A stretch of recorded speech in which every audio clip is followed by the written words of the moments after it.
नमस्कार दर्शकवृन्द, फेसबुकमा रहनुभएका मेरा साथीहरूमा आज विशेष गरिकन 2083 साल असाढको 27 गते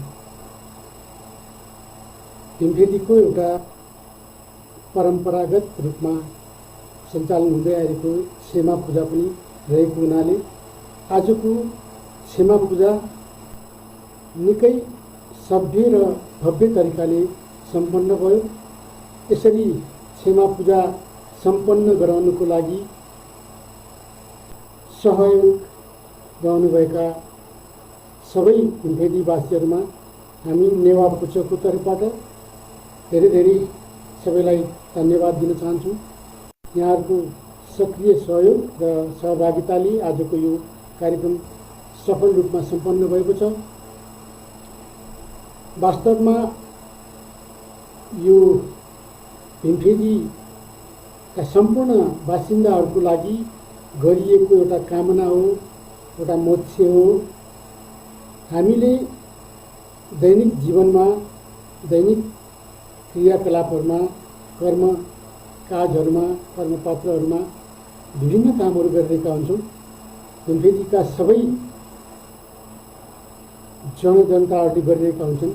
यी सबैका गर्ने कामहरूमा ज्ञान अज्ञानवश विभिन्न कठिनाइहरू, विभिन्न अपवादहरू, विभिन्न समस्याहरूका बावजुद पनि ती कामहरूलाई सम्पन्न गर्ने क्रममा कसैका मन दुखेका, कसैका चित्त दुखेका र कसैलाई सहयोग दिएको अथवा कसैलाई आघात भएको, यी सबै कारणले गर्दाखेरि हामीले वर्षभरिमा गरेका क्रियाकलापहरूको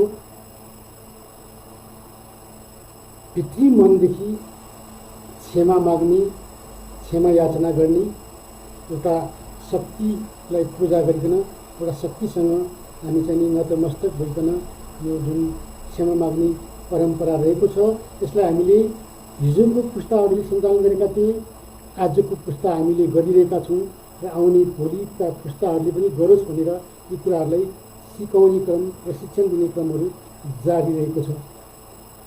विशेष गरिकन भीमफेदीमा रहनुभएका भीमफेदीका स्थानीय जनबाट र भीमफेदीबाट बाहिर जानुभएका, स्थानान्तरण भएर बाहिर जानुभएका ती व्यक्तिहरूमा पनि हामीले गरेका क्रियाकलापहरू, हामीले भोगिरहेका क्रियाकलापहरू, हामीले कार्यान्वयन